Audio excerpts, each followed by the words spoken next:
Namaskar, Nilesh here. In this episode of Ramayana Diary, I am going to discuss few specific events from the life of Bhagwan Ram. Let's begin with his birthday. I extracted close to 600 astronomy descriptions, astronomy evidence, astronomy references from Valmiki Ramayana. And when they are evaluated, when they are analyzed and put together in a scientific fashion, as if like solving a jigsaw puzzle or a crossword puzzle, the first thing I arrived at is the year of Ram Ravan Yuddha, that was 12,209 BC. And then making use of the chronology evidence from Valmiki Ramayana plus the additional 500 plus astronomy references, it leads us to 29th November 12,240 BCE as the day of Rama Janma.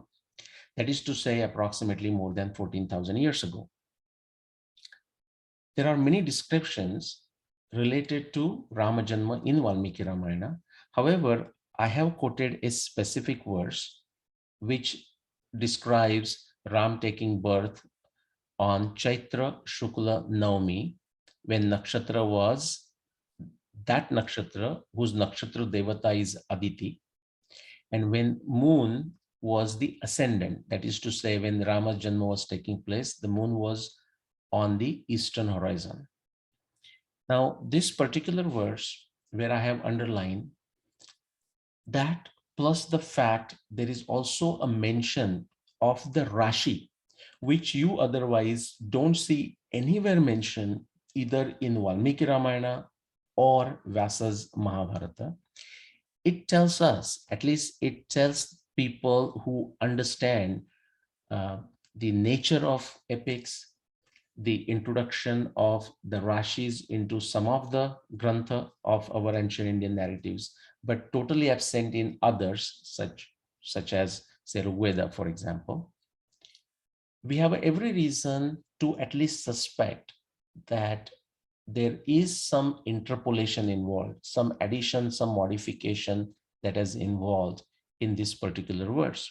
However, for our purposes, it's sufficient that we know that Ram was born on Chaitra Shukla Naumi, Nakshatra was Punarvasu, and that's sufficient for our purposes. So let's fast forward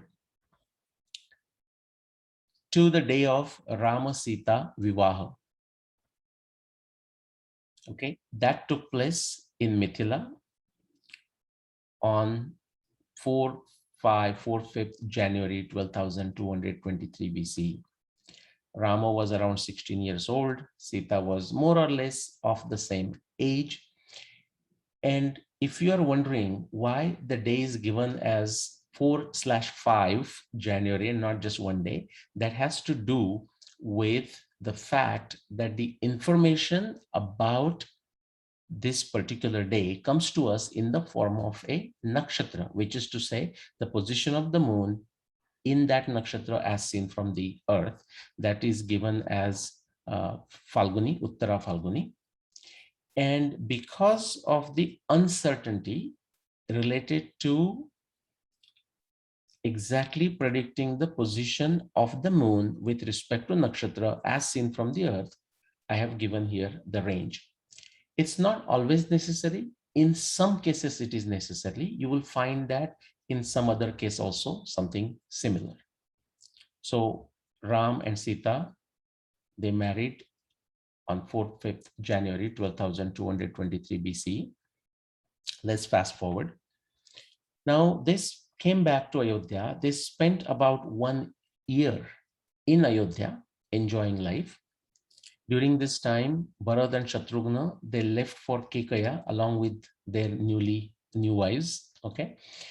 And about a year went by, that's what Valmiki Ramayana tells us, and Dashratha decided to coronate Bhagwan Ram as the crown prince, Yuvraj. Again, you know the story. Instead of he being coronated on a Pushya Nakshatra, on that day, he was sent for 14 years Vanavas. That day happens to be again 21st December 12,223 BCE. The reason again for the 2 days, because the information that is given to us in Valmiki Ramayana simply refers to the nakshatra Pushya, that is to say position of moon in nakshatra Pushya, and that's why I have given a broader time limit of 2 days there. They left for Vanvas. They roamed through Dandakaranya for many years, and towards the end of their 14 years, they came near Nashik on the bank of Godavari at Panchoti, and this is when some of the events related to Shurpanakha occurred, and therefore Khara, Dushan, and Trishira came and attacked Rama. On this day, Rama killed all three of them. That day was 28th March 12,210 BCE. This was the day when there was an eclipse. And as far as the timing of it is concerned, with respect to season, it was the season of a Shishira Rutu. There are many references that tells us that it was indeed a season after Hemanta and before Vasanta Rutu, and therefore Shishir Rutu. But there is one verse that I thought I will quote only as an illustration. There are many verses, and I would encourage all of you to read Valmiki Ramayana, where here the description of the season is given as that time of the year where lotuses are not blooming, the lotus plants have totally withered out, okay? And the aquatics animals, or like fish and others, they are not even freely enjoying, but rather they have gone almost at the bottom and not very visible into the water bodies. And also it is the time when there are neither flowers, no inflorescence, nor fruits. Okay, and that is the time of Shishira Rutu. If we fast forward, then we know the events such as Ravana coming to Panchavati and taking away Sita. Then Ram and Lakshman started looking for Sita. Eventually they met Hanuman and Sugriv. Then they came up with a plan how Ram is going to kill Wali. The plan was that Sugriv would challenge Wali for a wrestling match, a duel. And when that was happening, the first time Ram couldn't distinguish who is Wali and who is Sugriv, and therefore he decided not to hit with the arrows because he didn't want to make any error. And therefore finally Sugriv ran away, and then they have a long discussion. Ram explains why he did not shoot the arrow. Then Sugriv challenges Wali for the second time. This time Sugriv is wearing a Gajapushpa mala. Therefore, Ram can exactly distinguish, between the two brothers, who is Sugriv and who is Wali. And Ram kills Wali. That particular event, it was also a time of eclipse, but something else. It was a time of around Amavasya. As the war is taking place, it is described that fight, the second day's fight, the second duel, is like as if from a darkness, the sun came up and brightened the place, Bhaskaro Tatadiva, and you can see some additional variations in Valmiki Ramayana, which refers to suddenly the place becoming bright and sun coming out of the darkness, which is to say sun is not dark, but the darkness was quickly removed. That is the time of the morning when the second duel began. And the fighting between Wali and Sugriv is described, or as a upaman, it's compared as if a fight between the Buddha and Angarak, which is to say between Mercury and Mars. And I'm just going to show you that particular date, 21st of September, and therefore it's also valid for 22nd of September. The Mars and Mercury, they were very much in a conjunction. Okay, the day was 22nd September 12,210 BCE. Let's fast forward through various events that most of us are familiar with, and I am going to bring you to the day Rama killed Ravan. This day was 6 January 12,208 BCE. It's very important that you just don't look at a date in our current calendar and immediately try to imagine the season, because of various aspects such as a variation between the Gregorian calendar and a Julian calendar, especially when it is extended as a reference calendar in antiquity, plus the other phenomenon of the precession of the Earth's axis, where a season shifts with respect to the lunar month of an Indian calendar by about 1 month every 2000 years. So our experience of January in our times is that of winter.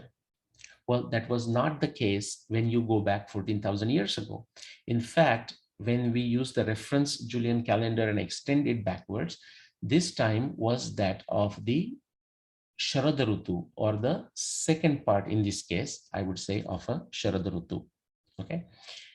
Now, what do we see? There are other references, and I would encourage you to read Valmiki Ramayana itself and my book about the dating of Ramayana.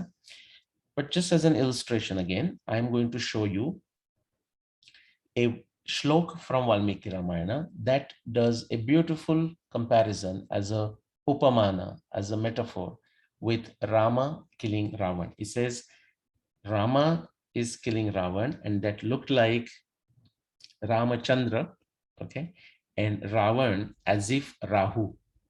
And something else is happening. This kind of gives us the position or the timing of that event, which is to say that at that time something else was happening. Prajapatyam cha nakshatra. And here it also tells you which nakshatra it is. But even if it would have just said Prajapatyam cha nakshatra, we would have known it is nakshatra Rohini. Okay, and it says that nakshatra was samakramya. Okay, it was along, it was close to, or in some kind of a conjunction, okay, in the vicinity of planet Buddha, Mercury. Okay, and just therefore I'm just showing you here that if you look at this top astronomy chart here, this is nakshatra Rohini, Aldebaran, and on 6th January 12,208 BCE, when Rama killed Ravan, the planet Mercury was also in the vicinity of nakshatra Rohini. Again, it was a day of Amavasya, if you can look at the position of the sun and the moon, and that is also described, that is as if Rama and killing Ravana is event similar to an event of an eclipse, because it's a Amavasya. Similar descriptions you will see in Valmiki Ramayana, in Mahabharata, when there may or may not be an eclipse, but the timing happens to be that of a full moon day like a Purnima, or a timing happens to be that of a Amavasya. And why would they always use the analogy, or most of the time use the analogy of a Rahu? Because the eclipse, which is related to Rahu, occurs either on a full moon or Amavasya. All right. And then Rama's returning to Ayodhya. This is the last event we will discuss.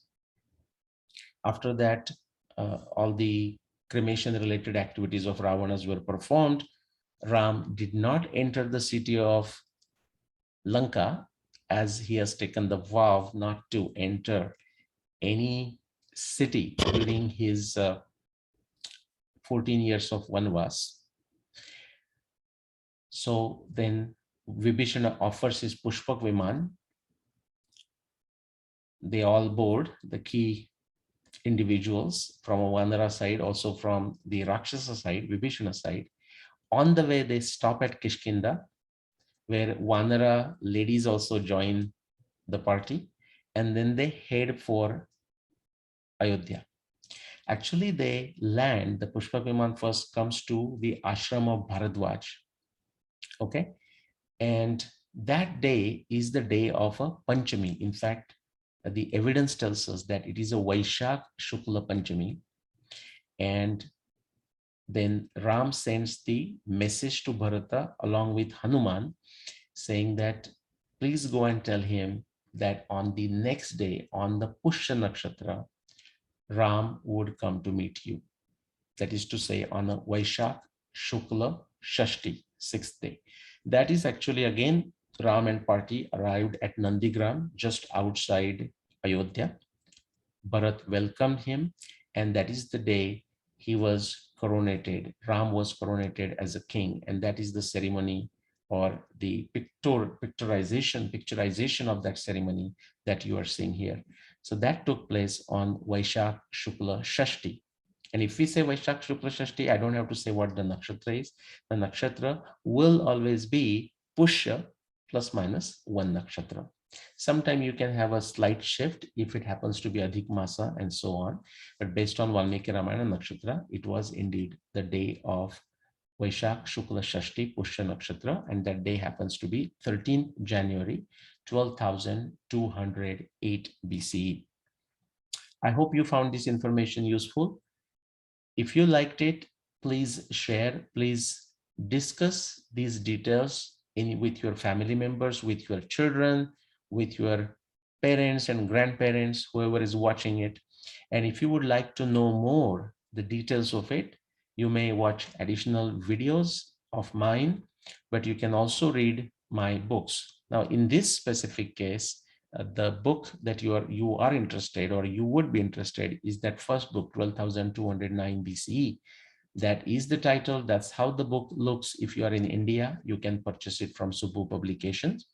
You can purchase all the three books of mine along with another wonderful book that everyone in the family would love, right from the teenagers to the grandparents, is that book Shitara, written by my good friend Mitra Desai. And you can get this package in India delivered to your house for that price, assuming the deal is still on by Subbu Publication. So don't hold me to this. Okay. If the deal is off, then you will just pay whatever is the appropriate price at this time or when you actually order it. If you're outside India, then your choice is to go to Amazon and you can see these three books of mine, slightly different covers. The title for the 12,209 BC is different. It says the historic Ram for anywhere outside India. And by the way, this one, all of three you can buy from Amazon. And also if you are interested in buying that Shitara book by Mitra Desai, it is also available on Amazon. All these four books are available in paperback. They are also available in Kindle.